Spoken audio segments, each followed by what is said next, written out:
Hi everyone, ಇವತ್ತು ಮನೆಯಲ್ಲೇ mutton sambar ಹೇಗೆ ಮಾಡೋದು ಅಂತ ಹೇಳ್ಕೊಡ್ತೀನಿ. ಮೊದಲಿಗೆ ಕೊತ್ತಂಬರಿ ಸೊಪ್ಪು, ಪುದೀನ, ಒಂದು ಬೆಳ್ಳುಳ್ಳಿ, ಸ್ವಲ್ಪ ಶುಂಠಿ ಮತ್ತು 3 ಈರುಳ್ಳಿ, 2 ಟೊಮ್ಯಾಟೊ ಮತ್ತು ಒಂದು 10ರಿಂದ 12 ಒಣಮೆಣಸಿನ್ಕಾಯಿ, ಅರ್ಧ ಬೌಲಷ್ಟು ಕಾಯಿ ಮತ್ತು ಚಕ್ಕೆ, ಲವಂಗ, ಸ್ವಲ್ಪ ಒಂದು 5-6 ಮೆಣಸು.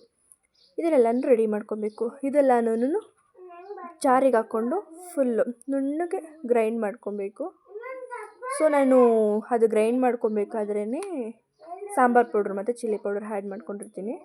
ಸೊ ಸಾಂಬಾರಿಗೆ ಹಾಕಬೇಕಾದ್ರೆ ಹಾಕ್ಕೊಳ್ಳಲ್ಲ ನಾನು.